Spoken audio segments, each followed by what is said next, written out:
Prince Halkenburg is unstoppable. Well, not yet, but most likely within the next batch of Hunter x Hunter coming this year.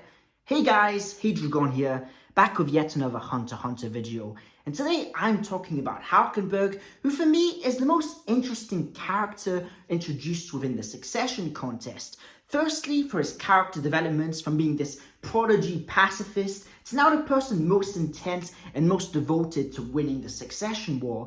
But the thing that really ponders and lingers on my mind the most is just this insane potential that he has.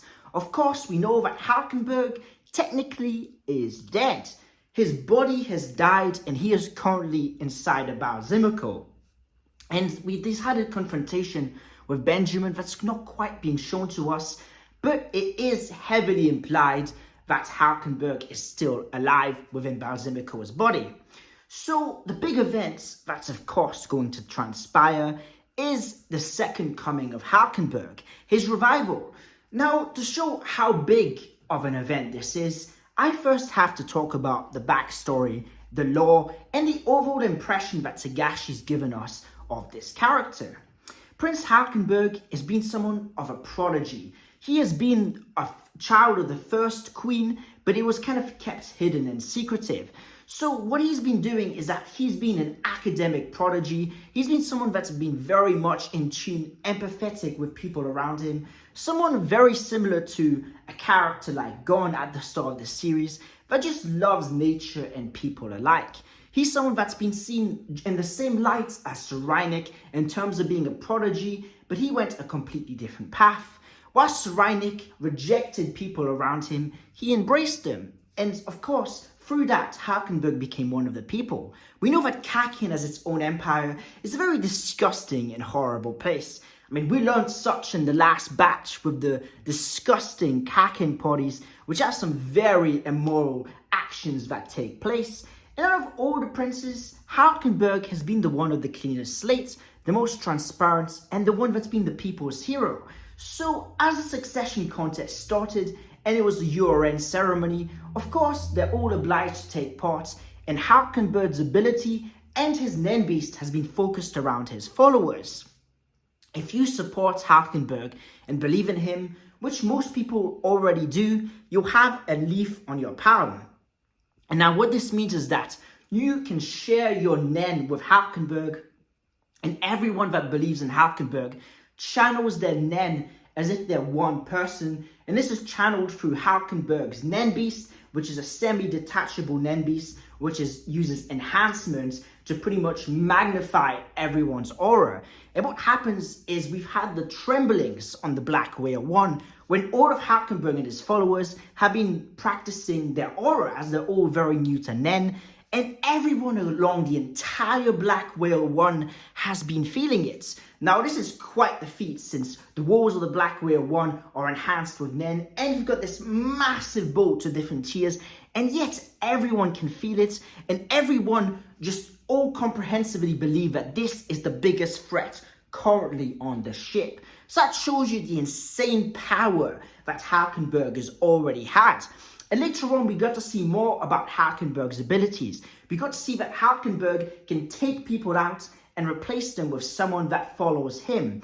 And we saw Halkenburg learning about this and really testing out, are they still alive, awake inside the other's consciousness? And we've got this very interesting play where it's dual personalities, two different people living in one body, which just shows how insanely ridiculous his Nen is, and it shows that his Nen Beast also has the ability of the manipulation Nen type. But that's not where it ends. Halkenburg and his newfound devotion, and we know that Nen is very personalized and it's very responsive to someone's willpower and someone's want to become so strong. It's why Kurapika managed to take out Uvogin. So we saw that Halkenburg himself had developed this Nen arrow, which quite literally cannot miss and cannot be blocked. And we've just seen him go on a rampage, taking out person after person, which is in Benjamin's subordinates. So Now that Halkenburg's dead and he's gone out, since no one in the public is aware of the succession war, he's gone out as this tragic hero that's been an unfortunate victim that was too good for the world.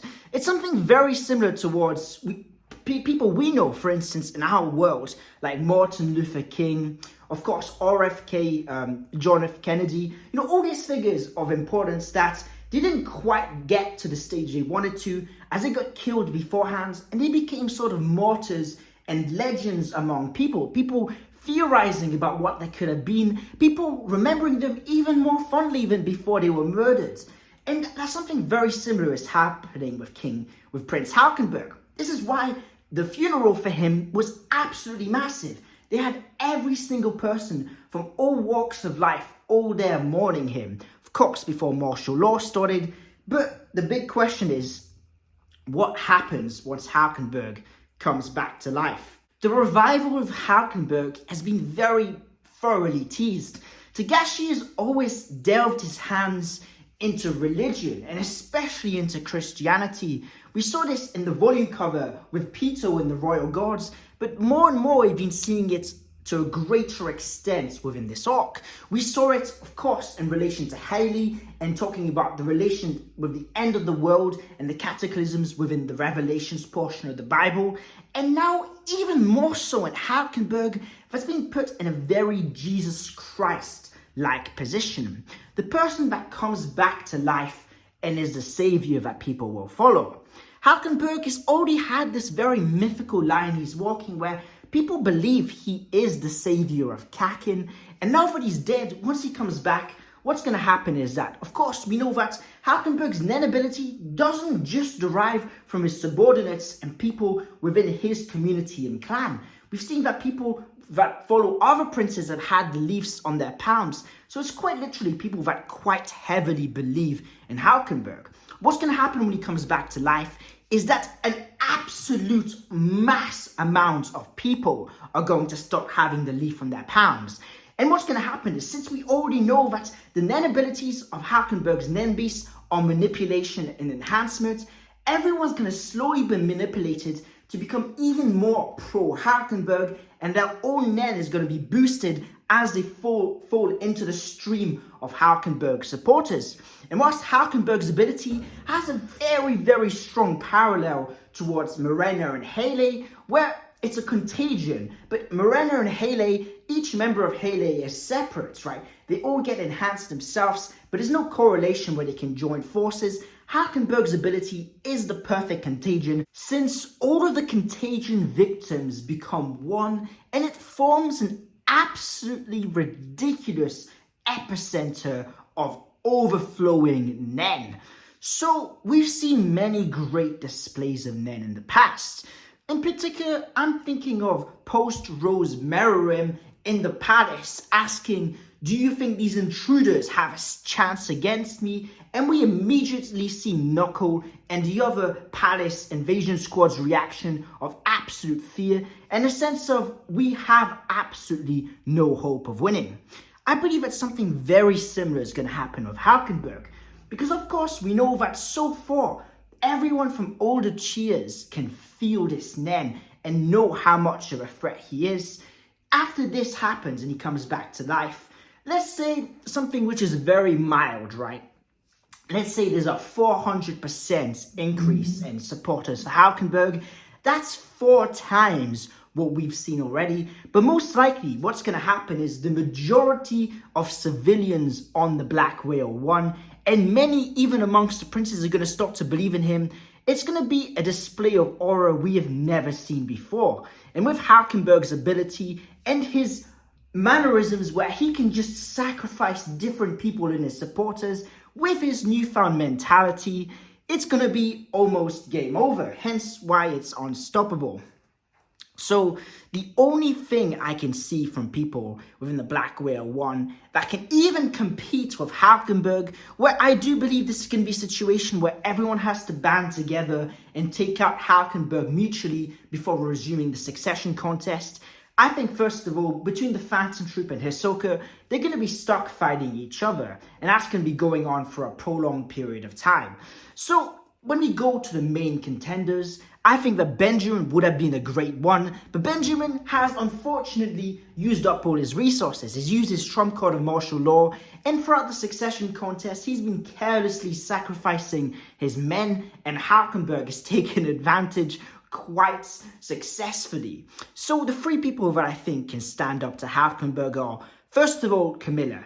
Camilla, the queen, the prince, is someone that's really not talked about within the Hunter x Hunter community, and I plan on doing a video on her. So, stay patient, and that'll be out next week.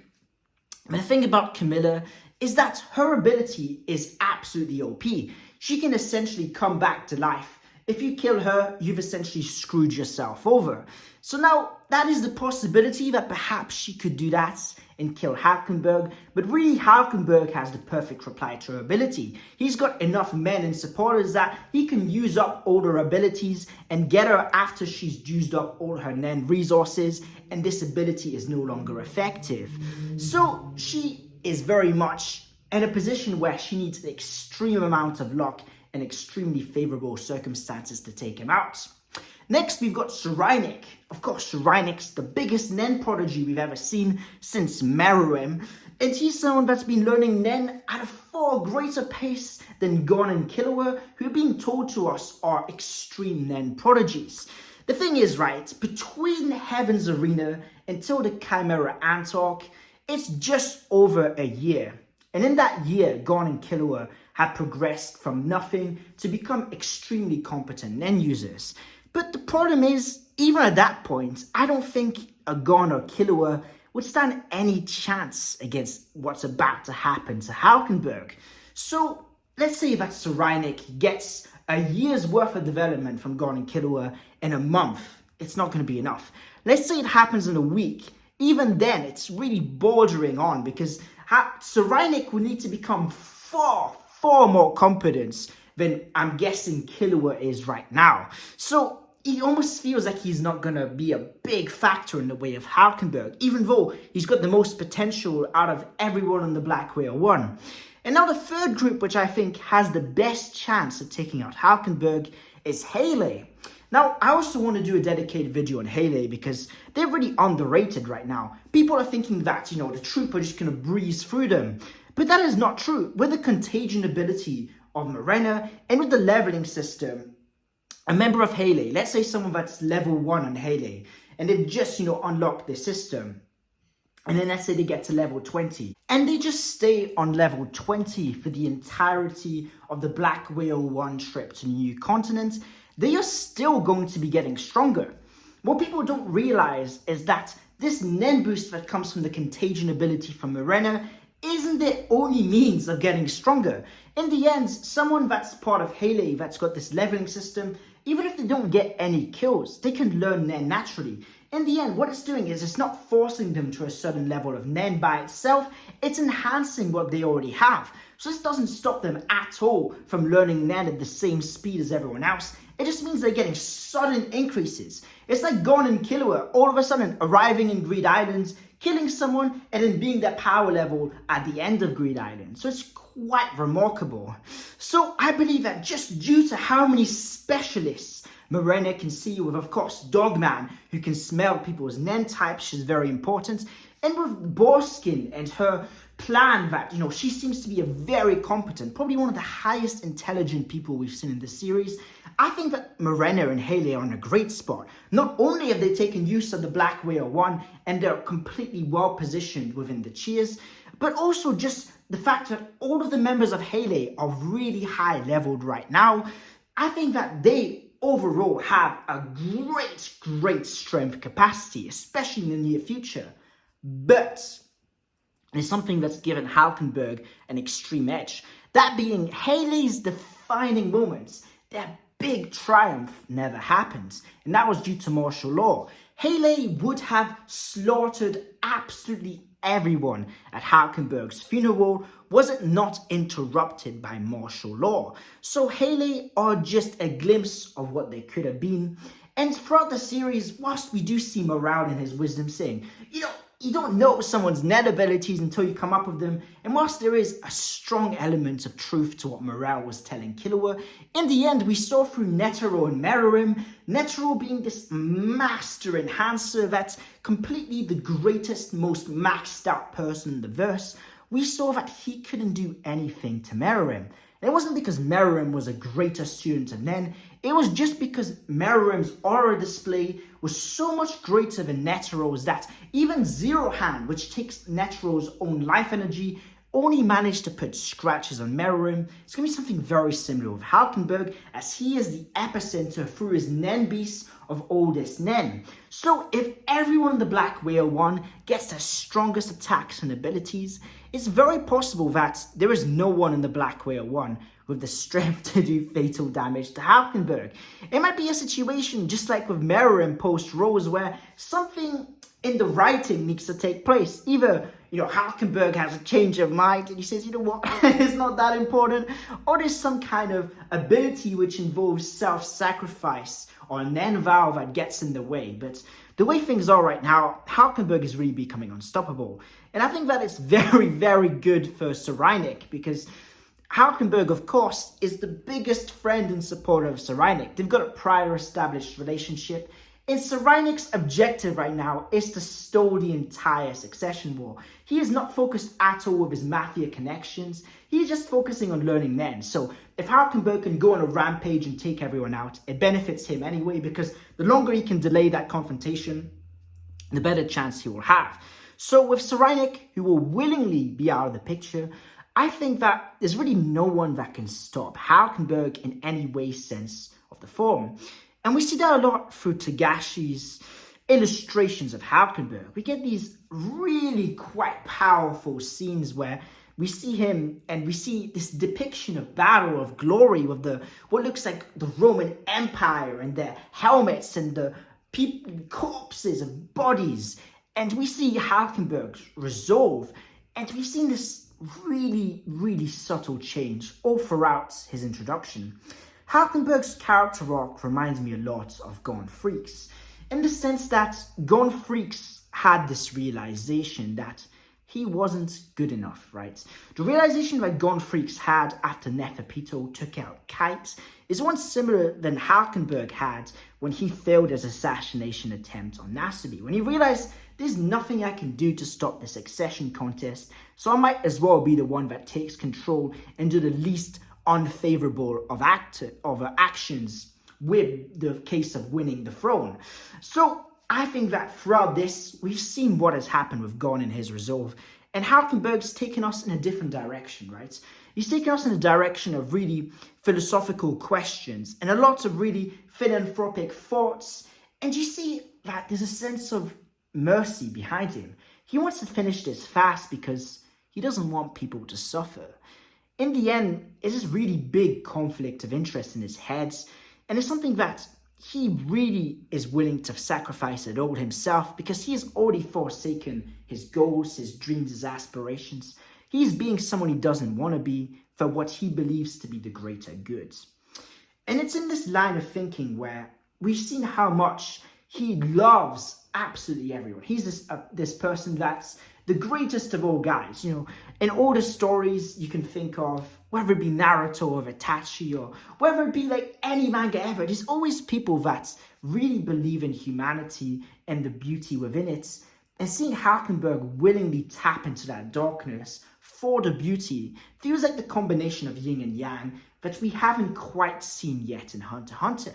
He's someone that's been able to control his own sense of malice for something which is quite honorable. He is this prince that's bordering on this mythical line, this mythical wall that Morena is supposedly walking on, but doing it much more proficiently than she is. He's immediately going after the big players. He needed to take out Baal Zimiko because he knows that Baal Zimiko is the great intelligence of Benjamin that's essentially been carrying Benjamin's entire operations. He goes and he completely disrupts Benjamin's plans, and now he is going and getting the fact that Benjamin studied martial law to be able to be more rigid in which princes he is next targeting. And with this forthcoming resurrection, I believe we're going to see Halkenburg be completely possessed by resolve in a way that he might even activate some Nen vows and be quite unstoppable. In the end, Benjamin might take out all the princes and have the condition be that he dies afterwards. Now, it's hard for me to see Sir Rhinic get taken out. I've got to be honest, just from the foreshadowing that Togashi's given us, these panels where we've seen Sir Rhinic, hold the world in his palms, the way that Togashi plays with the panel work, with the corruption of Sir Rhinic, where everyone he's in the same frame as, he turns their backgrounds black and they look tiny in comparison to him. He's being set up as the big antagonist. So I think that Sir Rhinic can do something where he can quickly see into the future and he can live but pretend he dies or something like that. But regardless, this has been quite a long video, but I just wanted to talk about Halkenburg really and just how much he is this big threat in the story. And he feels like something very unique we haven't quite seen. He almost feels like a character from a different genre that's been placed in Hunter x Hunter. And I'm very excited to see his developments, whilst in this short period of time, we've seen him do a 180, but not really. We've seen him just like hold on to the person he was. I was like, okay, let me orient myself this way. And it's really beautiful to see Togashi just in his bag, just tackling a completely different perspective, as Hunter x Hunter has changed from this battle shonen to this political thriller, and I'm absolutely all for it. Anyways, guys, if you enjoyed this video, please be sure to leave a like. If you love Hunter x Hunter and you want to see more Hunter x Hunter videos, I've got such a deep back catalogue of Hunter x Hunter videos, which is in the playlist. And I do videos every Tuesday, Thursday, and Saturday. It used to be daily, so I've got quite the already established library. So if you love Hunter x Hunter, I recommend subscribing. But regardless, I appreciate you just for being here. I appreciate you for sharing this energy. And I hope you all have an amazing day. I appreciate you. This was Hadrigon. Peace out.